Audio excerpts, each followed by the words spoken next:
নমস্কাৰ মৰমৰ ছাত্ৰ ছাত্ৰীসকল। আজি মই তোমালোকক পঢ়াব গৈ আছোঁ পাঠ নম্বৰ 23। পাঠ নম্বৰ 23ৰ নাম হৈছে নিৰ্বাচন আৰু নিৰ্বাচনী প্ৰক্ৰিয়া। ছাত্ৰ ছাত্ৰীসকল, এই পাঠত আমি পঢ়িবলৈ পাম যে নিৰ্বাচন কি আৰু নিৰ্বাচনী প্ৰক্ৰিয়া কি। তোমালোকে শিকনৰ ফলাফল চোৱা, ইয়াত মানে তোমালোকে কি কি শিকিব পাবা।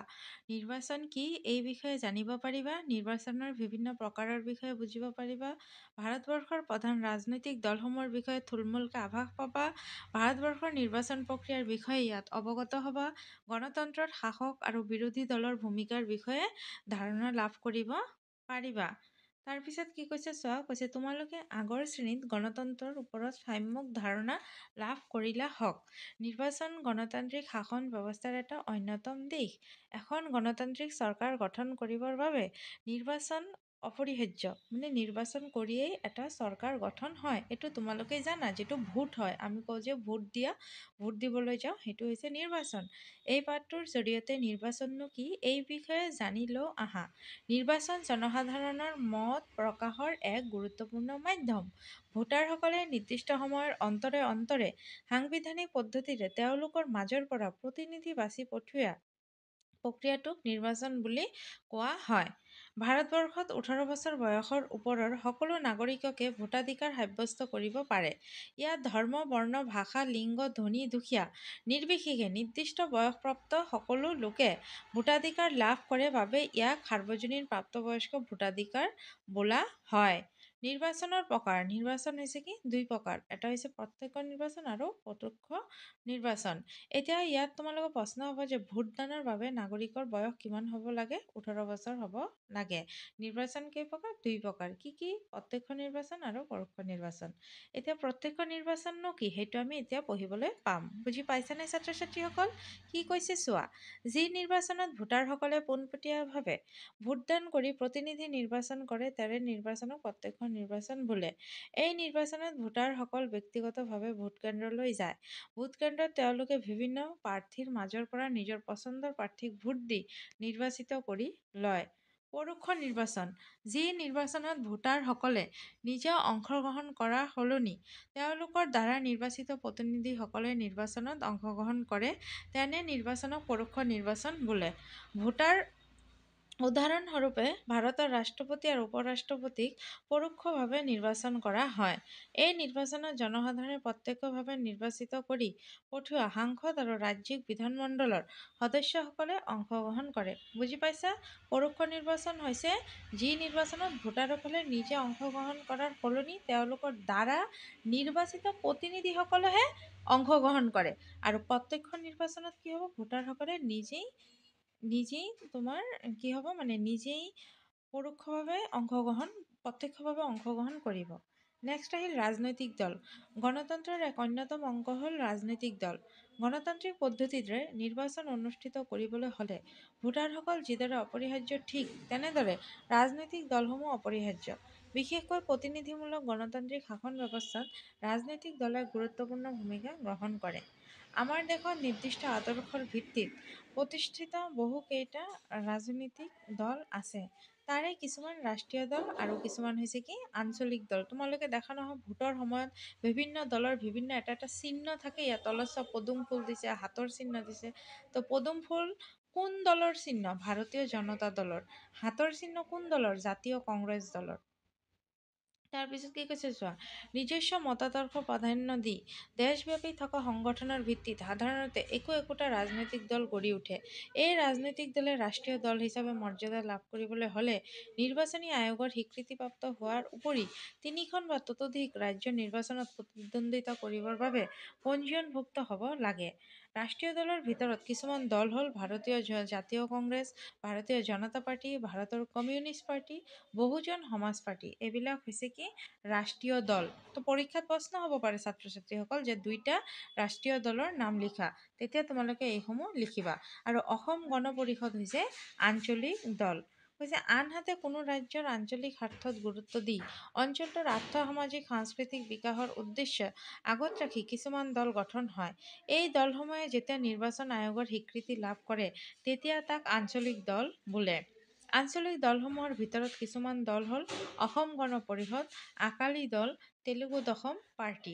অসম গণ পৰিষদ হৈছে অসমৰ আঞ্চলিক দল, আকালি দল হৈছে পাঞ্জাৱৰ আঞ্চলিক দল, তেলেগু দশম পাৰ্টি হৈছে অন্ধ্ৰপ্ৰদেশৰ আঞ্চলিক দল। বুজি পাইছে? এইবিলাক হ'ল তোমালোকৰ প্ৰশ্ন ইয়াৰ পৰা থাকিব। নেক্সট, প্ৰত্যক্ষ নিৰ্বাচন কি, পৰোক্ষ নিৰ্বাচন কি, এইসমূহ তোমালোকক আগতে চব আলোচনা কৰা হৈছে, তাৰ পৰা ধুনীয়াকৈ তোমালোকে লিখি ল'বা। এতিয়া চোৱা, ভাৰতৰ নিৰ্বাচন প্ৰক্ৰিয়া। আমাৰ যে ভাৰতৰ যে ভোট হয়, সেই নিৰ্বাচন প্ৰক্ৰিয়ানো কি? ভাৰতত নিৰ্বাচন অনুষ্ঠিত কৰিবলৈ কিছুমান বিশেষ প্ৰক্ৰিয়া আছে। তলৰ আলোচনাৰ পৰা এই বিষয়ে জানি লোৱা। ভাৰতত বিভিন্ন নিৰ্বাচন পৰিচালনা কৰিবলৈ ৰাষ্ট্ৰপতিয়ে কেন্দ্ৰত এখন নিৰ্বাচনী আয়োগ গঠন কৰি দিয়ে। এই আয়োগত এজন মুখ্য নিৰ্বাচনী আয়ুক্ত আৰু দুজন নিৰ্বাচনী আয়ুক্ত থাকে। মুখ্য নিৰ্বাচনী আয়ুক্তজনক ৰাষ্ট্ৰপতিয়ে নিয়োগ কৰে। ঠিক তেনেদৰে ৰাজ্যসমূহতো একোখন ৰাজ্যিক নিৰ্বাচনী আয়োগ গঠন কৰা হয়। নিৰ্বাচনৰ কাম কাজ সুচাৰুৰূপে পৰিচালনা কৰিবৰ বাবে এই আয়োগে কেন্দ্ৰীয় আৰু ৰাজ্য চৰকাৰৰ লগত আলোচনা কৰি নিৰ্বাচনৰ তাৰিখ আৰু কাৰ্যসূচী প্ৰস্তুত কৰে। নিৰ্বাচনৰ বাবে মনোনয়ন পত্ৰ দাখিলৰ তাৰিখ, মনোনয়ন পত্ৰ পৰীক্ষা আৰু প্ৰত্যাহাৰৰ তাৰিখ, নিৰ্বাচনৰ ফলাফল ঘোষণা কৰাৰ তাৰিখো আয়োগে নিৰ্ধাৰণ কৰে। এটা মানে নিৰ্বাচন আয়োগ থাকে, সেই আয়োগে সম্পূৰ্ণ কামখিনি পৰিচালনা কৰে। নিৰ্বাচনী আয়োগৰ নীতি নিৰ্দেশনাসমূহ কঠোৰ। নিৰ্বাচন অনুষ্ঠিত হ'বলগীয়া ঠাইত নিৰ্দিষ্ট সময়ৰ বাবে আয়োগে কেতবোৰ নিৰ্বাচনী আচৰণ বিধি বলবৎ কৰে, যাতে মুক্ত আৰু নিকা নিৰ্বাচন অনুষ্ঠিত কৰিব পাৰি। বিধি উলংঘনকাৰীৰ ওপৰত আয়োগে বিহিত ব্যৱস্থা ল'ব পাৰে। নিৰ্বাচনী আয়োগে নিৰ্বাচনৰ দিন ঘোষণা কৰাৰ পাছত ৰাজনৈতিক দলসমূহে তেওঁলোকৰ নিজৰ নিজৰ দলৰ প্ৰাৰ্থীক নিৰ্বাচনত প্ৰতিদ্বন্দ্বিতা কৰিবলৈ মনোনীত কৰে। মানে যোনে টিকেট পাব তেওঁই কি কৰিব? নিৰ্বাচন খেলিব। নিৰ্বাচনৰ সময়ৰ কাম কাজবোৰ তোমালোকে বাৰু মন কৰিছানে? সুধিছে যে কেনেকুৱা কাম কাজ, এইটো মন কৰিছানে? ৰাজনৈতিক দলসমূহে নিজৰ দলৰ হৈ প্ৰতিদ্বন্দ্বিতা কৰিবলগীয়া নেতাজনক লগত লৈ নিজ নিজ সমষ্টিত ৰাজহুৱা সভা অনুষ্ঠিত কৰি দলৰ লক্ষ্য উদ্দেশ্য ভৱিষ্যতৰ কৰ্মপন্থা ৰাইজৰ আগত দাঙি ধৰে। তদুপৰি নিৰ্বাচনী প্ৰচাৰৰ অভিযানৰ বাবে দলৰ কৰ্মীসকলে ভোটাৰসকলৰ ঘৰে ঘৰে গৈ নিজৰ প্ৰাৰ্থীজনক ভোট দিবলৈ অনুৰোধ জনায়। ভোটাৰৰ তালিকাত পৰিয়ালৰ প্ৰাপ্তবয়স্কসকলৰ নাম আছেনে নাই তাক নিশ্চিত কৰে। নিজ দলে ভৱিষ্যত কৰিবলগীয়া কৰ্মৰাজি ইস্তাহাৰ হিচাপে প্ৰকাশ কৰি ৰাইজৰ মাজত বিতৰণ কৰে। কিছুমান দলীয় সমৰ্থকে দলৰ প্ৰতীক, বেনাৰ আৰু প্ৰাৰ্থীক লৈ চাইকেল, মটৰ চাইকেল আদিৰ সমদল উলিয়াই নিৰ্বাচনী সভা অনুষ্ঠিত কৰে। নিৰ্বাচন সুকলমে অনুষ্ঠিত কৰাৰ বাবে চৰকাৰে চাকৰিয়ালসকলক নিৰ্বাচন সম্পৰ্কীয় সকলো বিষয়ৰ ওপৰত আগতীয়াকৈ প্ৰশিক্ষণ দিয়া হয়। নিৰ্ধাৰিত দিনত প্ৰশিক্ষণপ্ৰাপ্ত বিষয়াসকলে নিৰাপত্তাৰক্ষী সহ নিৰ্দিষ্ট ভোটকেন্দ্ৰত উপস্থিত হয়। ভোটগ্ৰহণ কেন্দ্ৰত নিৰ্বাচনী বিষয়া আৰু পৰ্যবেক্ষকৰ তত্ত্বাৱধানত ভোটাৰসকলে ইলেক্ট্ৰনিক ভোটদান যন্ত্ৰ (ইভিএম) বা বেলেট পেপাৰৰ যোগে ভোটদান কৰে। এখন ৰাজ্যত বিধানসভাৰ নিৰ্বাচন হৈ যোৱাৰ পাছত কেনে ধৰণে চৰকাৰ গঠন হয় জানি লোৱা। ভোট গ্ৰহণৰ কিছুদিন পাছত ভোট গণনা হয়। গণনাৰ অন্তত যি দলে সংখ্যাগৰিষ্ঠতা লাভ কৰে সেই দলৰ নেতাজনক ৰাজ্যপালে চৰকাৰ গঠন কৰিবলৈ আহ্বান জনায়। যেতিয়া কোনো ৰাজনৈতিক দলে একক সংখ্যাগৰিষ্ঠতা বিধানসভাৰ মুঠ আসনৰ আধাতকৈ বেছি আসন লাভ নাপায়, তেতিয়া ৰাজ্যপালে বিবেচনা কৰি বিধানসভাৰ ভিতৰত আটাইতকৈ বেছি আসন লাভ কৰা দলটোৰ নেতাজনক চৰকাৰ গঠন কৰিবলৈ আমন্ত্ৰণ জনায়। বুজি পাইছা? যোনে বেছি ভোট লাভ কৰিব, যাৰ বেছি চিট পাব, যি দলে বেছি আসন গ্ৰহণ কৰিব, তেওঁই চৰকাৰ বনাব। আনহাতে এনে পৰিস্থিতি যেতিয়া কেইবাটাও দল লগ লাগি এটা জোঁট সৃষ্টি কৰে তাক মিত্ৰজোঁট বুলি কোৱা হয়। ধৰা বিজেপিয়ে অলপ ভোট পাইছে, কংগ্ৰেছে অলপ ভোট পাইছে, আঞ্চলিক দলে অলপ ভোট পাইছে, মানে এনেকুৱা বিভিন্ন দলসমূহ চব দল মিলাই যদি ধৰা কাৰোৰেই সমান সংখ্যাগৰিষ্ঠতা লাভ হোৱা নাই, তেতিয়া কি কৰিব? চবে মিলি ধৰা এটা চৰকাৰ গঠন কৰিলেতো এটা জোঁট সৃষ্টি কৰিলে, এইটোক মিত্ৰজোঁট বুলি কোৱা হয়। মিত্ৰজোঁটে তেওঁলোকৰ মাজৰ পৰা সমূহীয়াকৈ এজন নেতা নিৰ্বাচন কৰি লয়। যেতিয়া মিত্ৰজোঁটে বিধানসভাত তেওঁলোকক সংখ্যাগৰিষ্ঠ বুলি প্ৰতিপন্ন কৰি ৰাজ্যপালক চৰকাৰ গঠনৰ প্ৰস্তাৱ দিয়ে, তেতিয়া ৰাজ্যপালে সেই জোঁটৰ নেতাজনক চৰকাৰ গঠন কৰিবলৈ আহ্বান জনায়। ৰাজ্যপালে চৰকাৰ গঠনৰ বাবে আমন্ত্ৰণ জনোৱা দলটোৰ নেতাজনক মুখ্যমন্ত্ৰী হিচাপে নিযুক্তি দিয়ে। মুখ্যমন্ত্ৰীৰ নেতৃত্বত ৰাজ্যিক মন্ত্ৰী পৰিষদ গঠন হয়। বিধানসভাৰ কাৰ্যকাল যিহেতু ৫ বছৰ, সেয়ে ৰাজ্য চৰকাৰৰ কাৰ্যকালো হৈছে ৫ বছৰৰ বাবে সীমিত। বুজি পাইছে ছাত্ৰ-ছাত্ৰীসকল? আৰু ইয়াত জানি থোৱা অহা কথাটো অলপ ইম্পৰ্টেণ্ট আছে। অসম বিধানসভাৰ সদস্য সংখ্যা কিমান? ১২৬ জন। বৰ্তমান অসমত পঞ্চদশ বিধানসভাৰ কাৰ্যকাল চলি আছে। ইয়াত চোৱা কৈছে স্বাধীনতা পাছৰ পৰা বৰ্তমান অসমৰ মুখ্যমন্ত্ৰীসকলৰ নাম জানি লওঁ আহা। তো প্ৰথম স্বাধীন ভাৰতৰ প্ৰথম মুখ্যমন্ত্ৰীৰ নাম কি আছিল? গোপীনাথ বৰদলৈ। আৰু বাকীসকল এজনৰ পিছত এজন হৈয়ে আছে। চোৱা স্বাধীন ভাৰতৰ প্ৰথম মহিলা মুখ্যমন্ত্ৰীগৰাকীৰ নাম কি আছিল চোৱাচোন? শ্ৰীমতী আনোৱাৰা টাইমুৰ। তেওঁ আছিল প্ৰথম মহিলা মুখ্যমন্ত্ৰী 1980 চনৰ পৰা 81 চনলৈকে। ঠিক আছে। তাৰপিছত কি কৈছে? বিধানসভাৰ দৰে সংসদৰ ক্ষেত্ৰতো নিৰ্বাচন আৰু চৰকাৰ গঠন প্ৰক্ৰিয়া থাকে। সংসদৰ নিম্ন সদন অৰ্থাৎ লোকসভাৰ সদস্যসকলক জনসাধাৰণে ভোট দি প্ৰত্যক্ষভাৱে নিৰ্বাচিত কৰে। আমাৰ দেশৰ লোকসভাৰ সদস্য সংখ্যা মুঠ 545। কিমানজন? লোকসভাৰ 545 আৰু বিধানসভাত তোমালোকে কিমান পালে? 126। তাৰ ভিতৰত 2জন সদস্যক ৰাষ্ট্ৰপতিয়ে মনোনীত কৰে। নিৰ্বাচনত সংখ্যাগৰিষ্ঠ আসন লাভ কৰা দলটোৰ নেতাজনক ৰাষ্ট্ৰপতিয়ে কেন্দ্ৰীয় চৰকাৰ গঠন কৰিবলৈ আমন্ত্ৰণ জনায়। ৰাষ্ট্ৰপতিয়ে সেই দলৰ মুৰব্বীজনক প্ৰধানমন্ত্ৰী হিচাপে নিযুক্তি দিয়ে। কি মন্ত্ৰী? প্ৰধানমন্ত্ৰী হিচাপে। এতিয়া প্ৰধানমন্ত্ৰী কোনে নিযুক্তি দিয়ে? কি ক'ব? উত্তৰ কি হ'ব? ৰাষ্ট্ৰপতিয়ে। প্ৰধানমন্ত্ৰী কোনে নিযুক্তি দিয়ে? ৰাষ্ট্ৰপতিয়ে। প্ৰধানমন্ত্ৰীৰ নেতৃত্বত কেন্দ্ৰীয় মন্ত্ৰী পৰিষদ গঠন হয়। কেন্দ্ৰীয় মন্ত্ৰীসভাৰ কাৰ্যকালো 5 বছৰ। কেতিয়াবা কেতিয়াবা মিত্ৰজোঁটৰ মতানৈক্যৰ ফলত বা আন কোনো কাৰণত মন্ত্ৰীসভাই সদনত সংখ্যাগৰিষ্ঠতা হেৰুৱাব পাৰে। এনে পৰিস্থিতিত ৰাজ্যিক বিধানসভা বা লোকসভা ভংগ নকৰাকৈ ৰাজ্যপাল বা ৰাষ্ট্ৰপতিয়ে বিবেচনা কৰি সদনত সংখ্যাগৰিষ্ঠতা লাভ কৰিব পৰা দলৰ নেতাজনক চৰকাৰ গঠন কৰিবলৈ আমন্ত্ৰণ জনাব পাৰে। যদি সেয়া সম্ভৱ হৈ নুঠে তেতিয়া তেওঁলোকে মন্ত্ৰীসভাৰ নিৰ্দিষ্ট কাল সম্পন্ন হোৱাৰ আগতে চৰকাৰ ভংগ কৰি পুনৰ নিৰ্বাচন অনুষ্ঠিত কৰাৰ নিৰ্দেশ দিয়ে। এনে নিৰ্বাচনক মধ্যকালীন নিৰ্বাচন বোলা হয়। কি নিৰ্বাচন? মধ্যকালীন নিৰ্বাচন বুলি কোৱা হয়। কৈছে গণতান্ত্ৰিক ব্যৱস্থাত এনেদৰে নিৰ্বাচন দ্বাৰা প্ৰতিনিধি প্ৰেৰণ কৰি চৰকাৰ গঠন কৰা প্ৰক্ৰিয়াক সাংসদীয় গণতন্ত্ৰ বোলা হয়। এতিয়া নিৰ্বাচন কোনে পৰিচালনা কৰে? নিৰ্বাচন আয়োগৰ 2টা কাৰ্যৱলী কি কোৱা? নিৰ্বাচন প্ৰচাৰ কেনেধৰণৰ কৰে? এইবিলাক চব আগৰ উত্তৰত আছে, তোমালোকে সেইখিনি চাই ল'বা। ঠিক আছে ছাত্ৰ ছাত্ৰীসকল। এতিয়া কি কৈছে চোৱা, গণতন্ত্ৰত বিৰোধী দলৰ ভূমিকা। বিৰোধী দল থাকে নহয়, তেওঁলোকৰ কি ভূমিকা থাকে? ইতিমধ্যে তোমালোকে জানিব পাৰিলা যে নিৰ্বাচনত যিটো দলে সংখ্যাগৰিষ্ঠতা লাভ কৰে সেই দলে চৰকাৰ গঠন কৰে।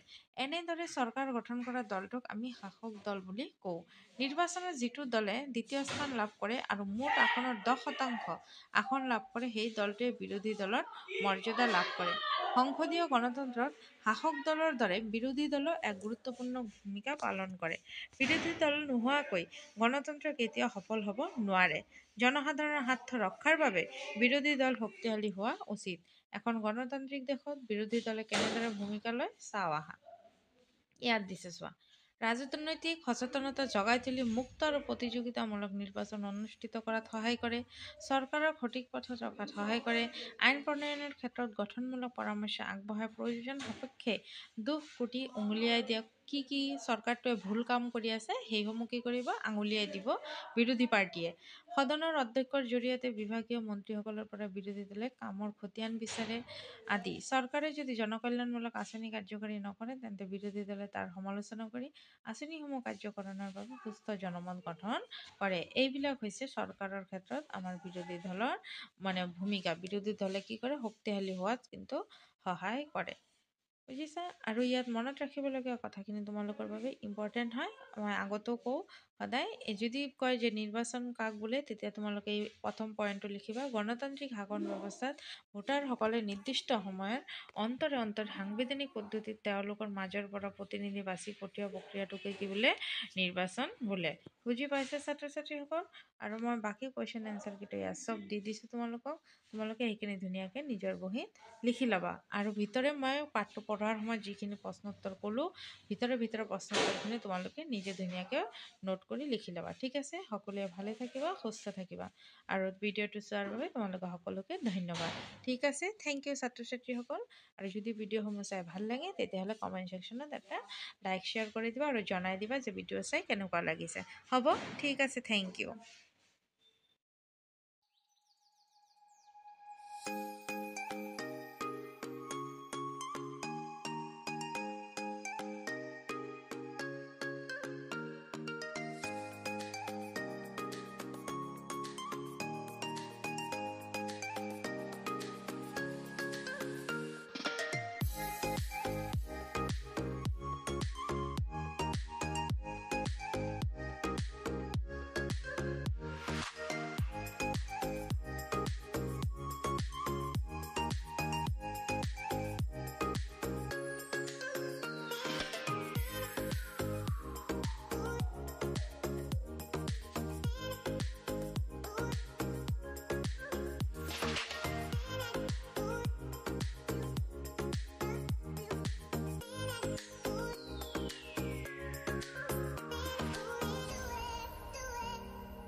Thank you.